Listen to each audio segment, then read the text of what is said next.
Greetings, it's Tanya at I Love Iodine. Welcome to my channel. If you are a subscriber, thank you for subscribing. I really appreciate it. And if you haven't subscribed, I do encourage you to do so. I will be putting out content on a more regular basis related to parasites and natural living. I'm also going to be putting together a YouTube channel on soap making and other do-it-yourself projects. I also will be selling soap on my website here at www.iloveiodine.com. That'll help support the work that I'm doing and support the website. Also, the website has lots of information on natural living, on parasites, wild plants, both edible and medicinal, also native plants that are in the Maryland region, which is where I live, and just basic things related to that. I'll be doing a video going through the website, so it'll make it easier for people to navigate. I'll be doing that in the upcoming weeks. Also, I'll be putting out a newsletter shortly. You can sign up for it down here. And you can also get past newsletters through the archive as well. If you're interested, I do have an ebook for sale on my website that is about wild edible plants in the Washington, D.C. area. Alrighty, so without further ado, let's get to the article. Before we get started, I'm not a doctor. I'm not giving medical advice. I am just giving educational, informational advice, not really advice, but just I'm giving information based on my experience. I had a parasitic infection that I almost lost my life 5 years ago as a result of it.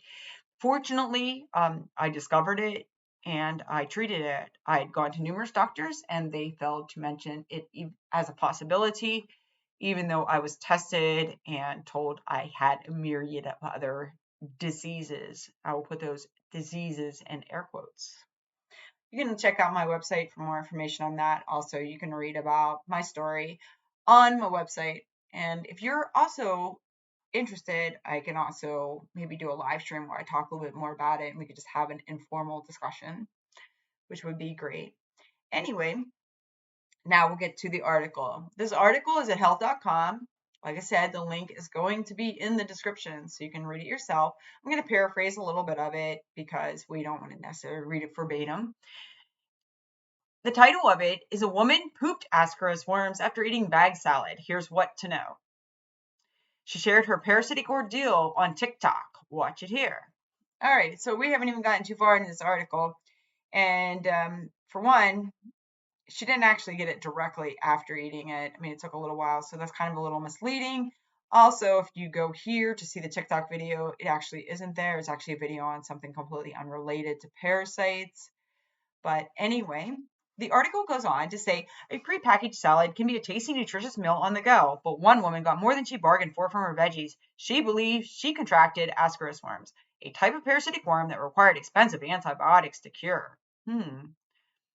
Usually treat parasitic infections with parasitic medication or anti-parasitic medication, not antibiotics, especially whenever you're dealing with worms. There are protozoan parasites that can be treated with some types of antibiotics as well, but typically worms would not be treated with antibiotics. Anyway, I've struggled with eating disorders my entire life, and I was going through a phase where I only ate salads. TikTok user at J. Quelly, a woman from Montana named Jackie, explained on a video shared to the social media platform. My job required me to bring a lunch every day, so I would bring one of these prepackaged salads. Completely unrelated to anything. Anyway, after a few weeks, Jackie started getting really sick, taking naps every day, and feeling tired all the time. She also had a constant sore stomach, and one day at her son's basketball practice, she went to the bathroom and realized that there was something pretty serious going on.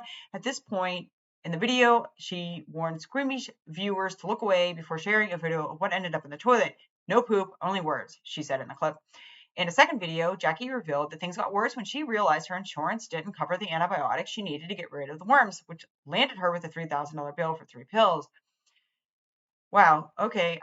Most pharmaceuticals, whenever you go to the pharmacist, rather, they do run your insurance to check to see if it's covered. They typically don't bill you after the fact. Also, again, with the antibiotics, it seems like this story was not very well researched because that's not what you would give to somebody. So it's a little bit of a problem in the statement. Teresa Fiorito, MD, an infectious disease specialist and director of the Family Travel Clinic at NYU Langone Hospital, Long Island, tells Health that Ascaris worms are parasitic worms that aren't often seen in the United States. It's a roundworm that's found in warmer climates in the soil, and you can get sick when you ingest the eggs, she explains. But it's more of a disease of the tropics that's sometimes seen in the southern United States. It's unusual to see it in Montana. Jackie's doctor had the same reaction, telling her he hadn't seen a case like hers before.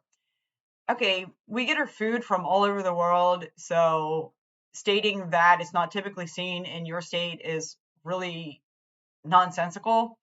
Also, if this doctor is an infectious disease specialist, she should have a better understanding of how parasites are actually transmitted, because her statement shows that she has no understanding of how parasites actually are transmitted. You don't need to be there. They can be delivered in your food. You can get parasites from eating sushi like I did. I didn't have to go to where the fish came from. All I did was go to a restaurant outside Pittsburgh and eat it. I can tell you, there is no fish that anybody was eating that was local, that was from Pittsburgh. It was completely flown in. So to state that that's not typically seen in your town or your state, we get our food from all over the world. This is why many people are misdiagnosed with parasites, because they seem aghast that anybody can get a parasite, when the fact is most people have some sort of infection. A lot of the diseases, air quotes, that people have are the same symptoms of a parasitic infection, like IBS, Crohn's, colitis, linked to Toxoplasma gondii. That's through research at Cornell University Vet School. Also, same symptoms, celiac disease, tapeworm, like the fish tapeworm, same symptoms. I was diagnosed with celiac disease, and once I got rid of the parasitic infection, don't have it. But anyway, I digress. Let's get back to the topic. James J. Lee, medical doctor, a gastroenterologist at Providence St. Joseph Hospital in Seattle, tells Health that this roundworm can reach the size of 14 inches. The main infection for the human occurs through ingesting contaminated soil with eggs. Or you can eat plants that actually just have the dirt on them. You don't actually have to eat dirt. The so-called fecal-oral route, he explains. Once in the small intestine, a worm can lay up to 200,000 eggs daily, he adds. Well, this is kind of suggesting that you basically have to go around eating dirt to become infected, and that's not true. I mean, it can be on your salad, on the greens and stuff, obviously. If you've ever bought, vegetables, maybe this person has never done that at a grocery store, there's always dirt on your salad. Just pry the lettuce apart. There's always, it's why you have to clean it really well. And if, of course, you bought a prepackaged salad and wasn't cleaned properly, yes, of course, you can become infected with a parasite. Logic is should be used, but often it isn't. Most people with parasitic worms are asymptomatic, Dr. Fiorito says. Well, that's not true. Once you're infected with a parasite, it's actually compromising your immune system and depleting your nutrients and causing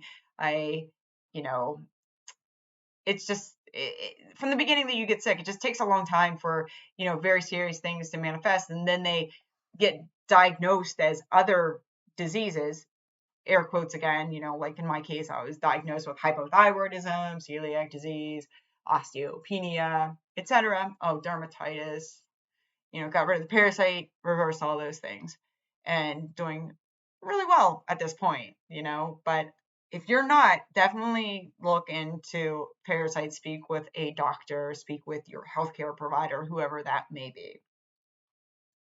Anyway, but if you have a serious infection, you can have an abdominal pain, malnutrition, and a wide variety of other symptoms. Yeah, once it advances, you certainly can. But the problem is, these doctors don't see it before it gets to that point. Once it gets to that point, it's hard to reverse. So we want to, stop these things and correct these, treat these infections before they get to the point that we're severely malnourished and it's manifesting and basically our system's breaking down. Anyway, as the article states, I once had a patient who vomited worms. That can happen too. There are a few different ways to treat parasitic worms, but Dr. Fiorito says one of the most effective is a one-time, one-dose prescription medication. I can never say this right. It's Albenza is the actual name of it. We're going to go to the pronunciation right here because I am. Albendazole. There we go. That helps, doesn't it? Anyway, Jackie didn't reveal what anti-parasitic med she took. Why didn't she? You're doing an article on her. You could do a little bit of investigation, don't you think? But she told BuzzFeed, like, what does BuzzFeed have to do with this? That the pills worked really fast within 2 to 3 days. I didn't see any more worms in my stool. The stomach aches went away within that time as well. I'm really wondering if this is even a real story at all. Left untreated, the worm can get larger and cause intestinal blockage, Dr. Faridza warns. In children, it can cause malnutrition and growth delays, including intellectual delays. True for adults as well, not necessarily growth delays, but definitely can affect your system and cause malnutrition. To avoid getting infected, her advice is simple: wash that produce. All right, well, what if you're out at a restaurant? What are you going to do? Wash your salad when they bring it to you? Come on.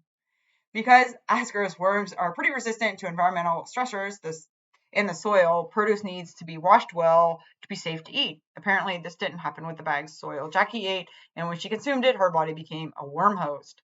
Jackie stressed that her intention isn't to demonize any particular brand of salad, but to encourage people to talking about, I think they meant to say, to start talking about their health issues with their doctor, even the ones that seem gross. She added that she hopes people take several messages from a story, pay attention to your body, have an open line of communication with your doctor, and wash your produce, even if it says pre-washed. Those are really good points. Definitely do all those things. And sometimes, obviously, if you're at a restaurant, you don't have that option. And seriously, how many of us go to a grocery store and buy the bag of pre-washed lettuce and eat it? I do. And I had a parasite and I still do that. So just, but then, maybe we can think about doing parasite cleanses every once in a while, like they used to do 100 years ago. And then you don't, like my problem, if I would have caught it in year 1, 2, 3, 4, 5, 6, 7, maybe it wouldn't have got to the point that it did. I mean, it caused a lot of serious health issues. And, I don't know what the long-term effect is, but I can guarantee you it, definitely I have obstacles to overcome because of it. And I do want to state here, this is just talking about, if you want to, about the fecal oral route, and that's just talking, as you can imagine, something defecates on something, it's dirty, you eat it, it goes into your mouth, you become infected. And this is, I'm going to go to my pronunciation. Albendazole. Albendazole. For some things, I can't say particular words. Anyway, it's really interesting. If you look at, I'm not suggesting anybody do this, but they do prescribe this for animals for a fraction of the cost. But if you are to get it in the United States, it does in fact cost a significant amount. When I did look into it a few years ago, I do believe that it was maybe $1,500, something of that nature. And there is a generic and that does exist, so which is the name, and then the brand name is Albenza. So this shouldn't really cost that much money. And I want to show you something here. It's really interesting. This is a Mexican website, and you can get 200 milligrams of this. Let's do it again. Albendazole. There we go. For $14.44 US dollars. That would be, I believe, about the 3-day treatment. And it is allegedly, I don't know if you can order this. I'm not saying go to this website at all. I don't even know if this is a real website that, one in the United States can order. I have no idea. But I have heard of people that have gone to Mexico, got their treatment there, and then come back to the United States. And if it only costs $14, and I have looked at the rates a few years ago when the WHO had a information out on it, like India, I believe you can get this for, it was 10 pills for like $1.50 or something. So this is definitely something that can be gotten outside the United States much cheaper than you can get here. So if that is the case, and if it is $1,500 to $3,000 in the United States now, you could literally go on vacation to one of these places maybe and lay on the beach, take your pills, get treated, and then fly back and you'd have money in your pocket and have a nice little vacation and a suntan. Just saying. I'm not saying anybody to do it. I am just saying hypothetically, if you do the math, that is a true statement. You can go to, San Diego, fly out there and cross the border, spend some time in Tijuana. Here it's nice this time of year. The one thing I do want to state about Albenza, which is the brand name of the word that I can't pronounce, albenza. Albendazole. Yes, yeah, I'm mispronouncing it all the way around. Anyway, you can check out the side effects. It's actually some serious side effects can actually be fever, chills, sore throat, mouth sores, feeling lightheaded, seizures. Common side effects include headache, neck stiffness, increased sensitivity to light, confusion, fever, nausea, vomiting, stomach pain, abnormal liver function test. That's very serious. Dizziness, spitting sensation, or temporary hair loss. These are the reasons that I did not choose to take pharmaceutical medications. One, my situation was very serious, and I was also concerned with an intestinal blockage as well. Anyway, that being said, I was very concerned about liver disease because that is definitely a potential side effect of some of the antiparasitic medications. These are very strong medications, and these are used only for the short term. I mean, they're just a couple pills over, maybe a day, 3 days, depending on which ones you're getting. Of course, there's things like praziquantel and, which are used as well. It's also telling you in this article here that tell your doctor if you're taking any of these. Praziquantel is another antiparasitic medication. This one here, I do believe, is one for your stomach, maybe an acid blocker. Let's see. Yeah, like Tagamet, so heartburn, which is pretty crazy that you can't take those together, but maybe there's something in this type of acid blocker that would counteract with the Albenza. That's very possible. And of course, this one here, which I should know what this is, but I can't say that I do. But here, oh yeah, this was the cortico steroid as well. And so that could be used for numerous things. So keep these things in mind. Pharmaceuticals do have side effects, all of them. And we also need to keep in mind that herbs that you're taking, like even medicinal herbs, all have side effects too. Some of them are good, some of them are bad. So make sure you do your research, talk to a qualified healthcare provider, talk to an herbalist, naturopath, do your own research. There are answers out there, but I will be doing more videos in the future showing the parallels between common diseases like IBS, Crohn's colitis, celiac disease, and the symptoms of a parasitic infection. I hope this information was helpful for you. We are going to conclude by going to my website and just looking at a picture. This is a local duck here. That's actually what I named the duck after, Duck Duck. And he is doing well. I saw him the other day, and he is going, I guess he's about 2 years old now.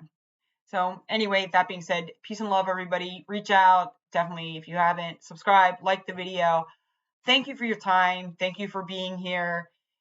I hope that everything goes well for you, and, definitely stay in touch and look forward to connecting with you in the future and making more videos. Thanks again.